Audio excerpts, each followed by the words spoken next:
ਉਹਦਾ ਨਾ ਤੁਹਾਨੂੰ ਉਹ ਮੁੜ ਕੇ ਤੁਹਾਨੂੰ ਵੀ ਸ਼ਰਮਿੰਦਗੀ ਉਠਾਉਣੀ ਪੈਂਦੀ ਹੈ, ਜਿਹੜੇ ਤੁਹਾਡੇ ਪਿੱਛੇ ਲੱਗੇ ਹੁੰਦੇ ਨੇ ਉਹਨਾਂ ਨੂੰ ਵੀ ਸ਼ਰਮਿੰਦਗੀ ਉਠਾਉਣੀ ਪੈਂਦੀ ਹੈ। ਸੋ ਇਸ ਦੇ ਵਿੱਚ ਗੱਲ ਬਹੁਤ ਲੰਬੀ ਹੈ।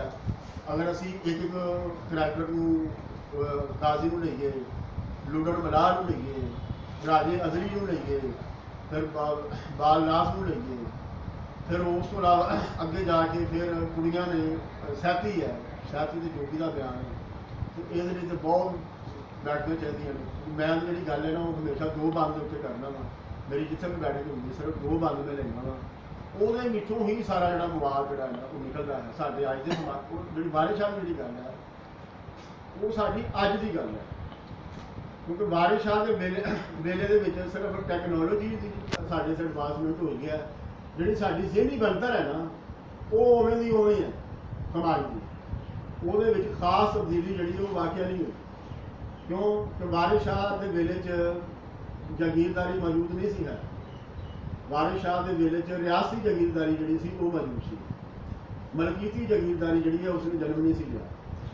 ਲੇਕਿਨ ਵਾਰਿਸ ਸ਼ਾਹ ਦੇ ਵੇਲੇ ਜਿਹੜੀ ਇਸ ਕਿਤਾਬ ਨੂੰ ਪੜ੍ਹ ਕੇ ਜਿਹੜੀ ਸਭ ਤੋਂ ਵੱਡੀ ਗੱਲ ਜਿਹੜੀ ਸਾਨੂੰ ਲੱਭਦੀ ਹੈ ਵੀ ਤੇ ਲੋਕ ਕਹਿੰਦੇ ਨੇ ਜੀ ਪੁਰਾਣੇ ਵੇਲੇ ਬਹੁਤ ਅੱਛੇ ਹੁੰਦੇ ਸੀ, ਪੁਰਾਣੇ ਵੇਲੇ ਬਹੁਤ ਅੱਛੇ ਹੁੰਦੇ ਸੀ, ਭਰਾ ਨੂੰ ਭਰਾ ਦੇ ਨਾਲ ਬੜੀ ਮੁਹੱਬਤ ਹੁੰਦੀ ਹੈ। ਲੇਕਿਨ ਇਹਦੇ ਵਿੱਚ ਅਸੀਂ ਦੇਖਦੇ ਹਾਂ ਕਿ ਭਰਾ ਨੂੰ ਤੇ ਭਰਾ ਨਾਲ ਕੋਈ ਮੁਹੱਬਤ ਨਹੀਂ। ਬਾਪ ਕਰੇ ਪਿਆਰ ਤੇ ਵੈਰ ਭਾਈ, ਡਰ ਬਾਪ ਦੇ ਥੀ ਪੈ ਸਕਦੇ ਨੇ, ਗੁੱਜੇ ਮੇਣੇ ਮਾਰ ਕੇ ਸੱਪ ਵਾਂਗੂ ਉਹਦੇ ਕਾਲਜੇ ਨੂੰ ਪੈ ਡੰਗਦੇ ਨੇ, ਕੋਈ ਵਸ ਨਾ ਚੱਲਣੀ ਕੱਢ ਛੱਡਣ ਦਿੰਦੇ ਮੇਰੇ ਰੰਗ ਬਰੰਗਦੇ ਨੇ, ਵਾਰਿਸ ਸ਼ਾਹ ਇਹ ਗਰਜ ਹੈ ਬਹੁਤ ਪਿਆਰੀ ਹੋਰ ਸਾਗ ਨਾ ਸੈਨ ਨਾ ਮਿਲੇ। ਵਾਰਿਸ ਸ਼ਾਹ ਨੇ ਕਿਹਾ ਕਿ ਬੰਦਾ ਗਰਜਾਂ ਦਾ ਪੁਜਾਰੀ ਹੈ, ਇਹਨੂੰ ਰਿਸ਼ਤਿਆਂ ਦੇ ਨਾਲ ਕੋਈ ਤਾਲੁਕ ਨਹੀਂ ਹੈਗਾ, ਇਹ ਰਿਸ਼ਤੇ ਹੈਗੇ ਨੇ ਵਫਾਦਾਰ ਦੇ ਉੱਤੇ। ਹੁਣ ਰਾਂਝਾ ਜਿਹੜਾ ਹੈ ਆਪਣੇ ਪਿਓ ਦਾ ਲਾਡਲਾ ਪੁੱਤਰ ਹੈ। ਸਾਨੂੰ ਇਸ ਗੱਲ ਦੀ ਸਮਝ ਨਹੀਂ ਆ ਰਹੀ ਕਿ ਜਿਹੜੇ ਰਾਂਝੇ ਦੇ ਭਰਾ ਨੇ ਉਹਨਾਂ ਕਾਹਦਾ ਵੈਰ ਰੱਖਦੇ ਨੇ।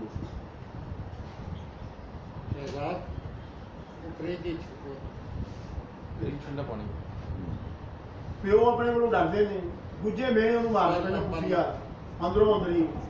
ਇਹ ਵੈਰ ਕਾਹਦਾ ਹੈ? तो उसने कहा कि ਜਿਹੜੀ ਗਰਜ਼ ਜਿਹੜੀ ਹੈ ਨਾ ਵੈਰ ਦੇ ਉੱਤੇ ਮਬਨੀ ਹੈ, ਜਿਹੜੀ ਗਰਜ਼ ਲੋਕਾਂ ਦੇ ਦਰਮਿਆਨ ਵੈਰ ਪਵਾਉਂਦੀ ਹੈ ਉਹ ਬੁਰੀ ਹੈ। ਵੈਸੇ ਬੰਦੇ ਨੇ ਚੱਲਣਾ ਤੇ ਗਰਜ਼ ਨਾਲ ਹੀ ਹੁੰਦਾ, ਗਰਜ਼ ਇੱਕ ਬੁਨਿਆਦੀ ਚੀਜ਼ ਹੈ, ਲੇਕਿਨ ਉਹ ਗਰਜ਼ ਜਿਹੜੀ ਵੈਰ ਪਵਾਉਂਦੀ ਹੈ, ਜਿਹੜੀ ਭਰਾ ਦੇ ਨਾਲ ਭਰਾ ਨਹੀਂ ਰਹਿਣ ਦਿੰਦੀ, ਜਿਹੜੀ ਬੰਦੇ ਦੇ ਨਾਲ ਬੰਦਾ ਨਹੀਂ ਰਹਿਣ ਦਿੰਦੀ, ਉਸ ਨੂੰ ਉਸਨੇ ਨਿਗੇਟ ਕੀਤਾ। ਔਰ ਉਸਨੇ ਕਿਹਾ ਕਿ ਜਿਹੜਾ ਇਹਦਾ ਪੁਜਾਰੀ ਹੁੰਦਾ ਨਾ, ਸਾਗ ਦੋ ਕਿਸਮ ਦੇ ਗਿਰਾਏ ਜਾਂਦੇ, ਇੱਕ ਅੰਗ ਦੇ ਸਾਗ, ਅੰਗ ਦੇ ਸਾਗ ਉਹ ਨੇ ਜਿਹੜੇ ਕੁੜੀ ਮੁੰਡੇ ਦੇ ਮਿਲਣ ਨਾਲ ਆਉਂਦੇ ਨੇ, ਜਿਵੇਂ ਭੈਣ ਤੇ ਭਰਾ, ਠੀਕ ਹੈ ਜੀ, ਇਹ ਅੰਗ ਦੇ ਸਾਗ ਨੇ। ਇੱਕ ਸੈਨ ਦੇ ਸਾਗ ਨੇ, ਸੈਨ ਦੇ ਸਾਗ ਹੁੰਦੇ ਨੇ ਜਿਹੜੇ ਅਸੀਂ ਕੁੜੀ ਮੁੰਡਾ ਵਿਆਹ ਕੇ ਸਹੇੜਦੇ, ਕੁੜਮਣੀ ਨੌ ਭਰਜਾਈ ਸਾਲੀ, ਇਹ ਸੈਨ ਦੇ ਸਾਗ ਨੇ। ਉਹਨੇ ਕਿਹਾ ਦੋਵੇਂ ਸਾਗ ਜਿਹੜੇ ਨੇ ਵਾਰਿਸ ਸ਼ਾਹ ਇਹ ਗਰਜ਼ ਹੈ ਬਹੁਤ ਪਿਆਰੀ ਹੋਰ ਸਾਗ ਨਾ ਸੈਨ ਨਾ ਆਉਂਦੇ ਨੇ, ਇਹ ਸਾਗ ਕਿਸੇ ਨੇ ਨਹੀਂ ਹੈ, ਇਹ ਗਰਜ਼ ਹੈ। ਸੋ ਇਹ ਜਿਹੜੀ ਗਰਜ਼ ਦੇ ਜਿਹੜੇ ਸਾਗ ਨੇ ਇਹਨਾਂ ਨੇ ਵੈਰ ਪਵਾਇਆ। ਉਹ ਵੈਰ ਕੀ ਹੈ? ਜਿਸ ਵੇਲੇ ਕਿਉਂ ਹੋਇਆ ਉਹ ਜ਼ਮੀਨ ਦੇ ਵੰਡਣ ਦਾ ਮਾਮਲਾ ਹੈ। तो भाइयों ने किया काजी ते पैंच बुला सारे भाइयां जमीन नूं कच पवाई आ गई। हजरत काजी ते पैंच बुला सारे भाइयां जमीन नूं कच पवाई आ गई। वड्डी दे के भोए दे बने वाले से बंजर जमीन नजेड़ने नूं आई आ गई। भाई वड्डी उदों भी चलती सी। और इंसाफ के दो बुनियादी इदारे सन। पहला अदारा तो असल पंचायत ही सी, दूजा अदारा तो औरंगजेब ने बनाता आके काजी वाला। पहले तो पंचायत ही चलती सी थले निचली सतह से ग्रास रूट से लोग अपनी पंचायत बनाते सन, उसी फैसले रखते सन अपनी। पंचायती भी रिश्वत लै रहे हैं तो जो काजी है वो भी रिश्वत लै रहे हैं। तो किहड़ा चंगा समाज सी जी कि भरा भरा नाल वैर भी रखता पिया, काजी भी रिश्वत लै रहा तो पंचायती भी रिश्वत लै रहे हैं। चंगा किथों जे अगर अदालतां साडियां च रिश्वत लै रही हैं तो वो तसलसल है। जे अगर मुला पैसे खा रहे हैं तो भी तसलसल हो रही है। सोसाइटी है वो सारी लड़ाई तो खिलाफ हो रही है, वो तो सामने हो रही है। ਸੋ ਉਹ ਸਾਰਾ ਮਾਮਲਾ ਜਿਹੜਾ ਹੈ ਉਸਨੇ ਸਾਰਾ ਡਿਸਕਸ ਕੀਤਾ, ਇੱਥੋਂ ਸ਼ੁਰੂ ਹੁੰਦਾ ਮਾਮਲਾ। ਹੁਣ ਉਹਨਾਂ ਨੇ ਕੰਮ ਕਰਦੇ ਲਿਆ। ਹੁਣ ਅਗਰ ਰਾਂਝਾ ਉੱਥੇ ਰਵੇ ਇਹ ਮਾਮਲਾ ਉੱਠਦਾ ਰਹੇਗਾ, ਕਿਉਂਕਿ ਹੱਥ ਖੋਇਆ ਉਹਨਾਂ ਦਾ ਜੋ ਉਸ ਵੇਲੇ ਦਾ ਮਰਜ਼ਾ ਸੂਰਜੀ ਦੇ ਮੁਤਾਬਕ। ਹੁਣ ਰਾਂਝੇ ਨੂੰ ਇਹ ਜ਼ਰੂਰੀ ਹੈ ਕਿ ਰਾਂਝੇ ਨੂੰ ਨਾਅਹਿਲ ਸਾਬਤ ਕੀਤਾ ਜਾਏ, ਰਾਂਝੇ ਨੂੰ ਨਲਾਇਕ ਸਾਬਤ ਕੀਤਾ ਜਾਏ, ਔਰ ਕੋਈ ਐਸਾ ਚੱਕਰ ਚਲਾਇਆ ਜਾਏ ਕਿ ਰਾਂਝਾ ਆਪ ਹੀ ਛੱਡ ਕੇ ਚਲਾ ਜਾਏ। ਸੋ ਕਹਿੰਦੇ ਨੇ ਕਿ ਜਿਹੜੇ ਖਚਰੇ ਲੋਕ ਨੇ ਉਹਨਾਂ ਨੇ ਜਿਹੜਾ ਕੰਮ ਕਰਨਾ ਹੁੰਦਾ ਨਾ, ਪਹਿਲਾਂ ਲੋਕਾਂ ਦਾ ਜ਼ੇਨ ਬਣਾਉਂਦੇ ਨੇ। ਜ਼ੇਨ ਸਾਜ਼ੀ ਅਸਲ ਚੀਜ਼ ਜ਼ੇਨ ਸਾਜ਼ੀ ਹੈ। ਇਹ ਹਕੂਮਤਾਂ ਵੀ ਸਾਮਰਾਜ ਆਲਮੀ ਸਾਮਰਾਜ ਉਹ ਪੈਂਟਾਗਨ ਕੀ ਕੰਮ ਕਰ ਰਹੇ ਆ, ਜ਼ੇਨ ਸਾਜ਼ੀ ਕਰ ਰਹੇ ਹੋ, ਕੀ ਕਰ ਰਹੇ ਹੋ।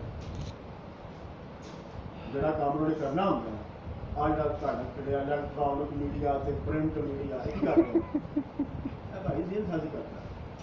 ਉਹ ਜਿਹੜਾ ਨਾ ਰਾਂਝੇ ਦੇ ਖਿਲਾਫ ਜਿਹੜਾ ਪ੍ਰਿੰਟ ਮੀਡੀਆ ਤੇ ਇਲੈਕਟ੍ਰੋਨਿਕ ਮੀਡੀਆ ਭਰਜਾਈਆਂ ਬਣ ਗਈਆਂ। ਉਹਨਾਂ ਨੇ ਉਹਦੇ ਬਾਰੇ ਮਸ਼ਹੂਰ ਕਰਨਾ ਸ਼ੁਰੂ ਕਰਤਾ ਕਿ ਇਹ ਤੇ ਨਾਅਹਿਲ ਆਦਮੀ, ਇਹ ਤੇ ਵੰਜਲੀ ਵਜਾਉਂਦਾ ਰਹਿੰਦਾ, ਸਾਨੂੰ ਨਹੀਂ ਲੱਗਦਾ ਕਿ ਇੱਥੇ ਰਵੇ, ਇਹ ਤਾਂ ਕਿਸੇ ਕਾਸੇ ਜੋਗਾ ਨਹੀਂ ਗਾ।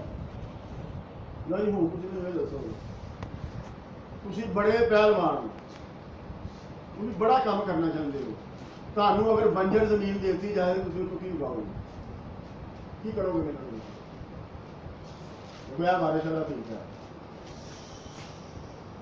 ਉਹਨੇ ਡਿਕਲੇਅਰ ਕਰਤਾ ਪਹਿਲੋਂ ਕਿ ਵੱਡੀ ਦੇ ਕੇ ਭੋਏ ਦੇ ਬਣੇ ਵਾਰਸ ਬੰਜਰ ਜ਼ਮੀਨ ਜਿਹੜੇ ਨੂੰ ਆਈ ਆ। ਹੁਣ ਰਾਜੇ ਦੇ ਪੇਟ ਤੇ ਆਈ ਹੈ ਬੰਜਰ ਜ਼ਮੀਨ, ਤੇ ਉਹਨੂੰ ਹੱਲ ਲੈ ਕੇ ਗਿਆ ਉੱਥੇ। ਉਹਨੇ ਤੇ ਪਹਿਲੇ ਕਦੀ ਹੱਲ ਨਹੀਂ ਵਾਇਆ, ਜਿਹੜੀ ਦੂਸਰੀ ਵਾਹੀ ਬੀਜੀ ਦੇ ਕਾਬਲ ਜ਼ਮੀਨ ਹੈ, ਬੰਜਰ ਜ਼ਮੀਨ ਤੇ ਹੱਲ ਕਿਸ ਤਰ੍ਹਾਂ ਚਲਾਏਗਾ ਉਹ।